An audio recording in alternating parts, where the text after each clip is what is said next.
So I think a lot of the chapters that we've just seen, there's three main takeaways from what we've really learned. And one is align. So it is possible to organize.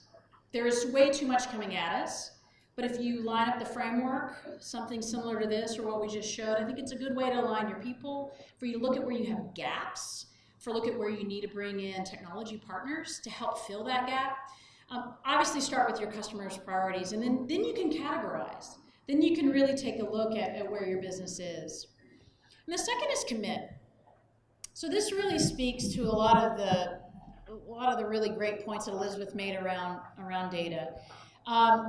Results are only as good as your underlying data. If you don't start there, anything that I just showed in terms of a case study is going to be off.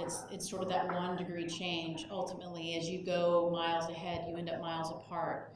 So there are 4 basic questions that you can ask, and at the bottom of it really is, how are you building that culture that admits where you have data strength and admits where you have data weaknesses, but always with the customer in mind. And then trust the process.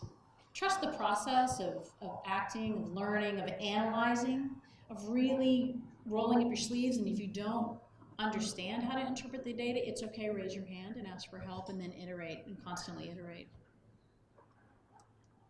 So what we know for sure is that you're not going to drown if you jump in. But if you only read a textbook on swimming and you never jump into the pool, you'll never really, you'll know the strokes and you know it beautifully, but you really won't ever know how to swim. And the first time you jump in, it'll probably, I don't know, like me, it'll probably look a little silly, but ultimately you get the strokes down. But data deluge, it's really, marketing is no longer anything but really data and anything but tech. It's kind of going back to the old town square, but now we have data and we have drop lines where we can see people's behaviors out in the wild in ways that we haven't ever been able to. So it's the water in which we swim, it's the air that we breathe, and it's where the exciting, I mean, we're really having a renaissance in our profession, and there's never been really a better time to be in marketing.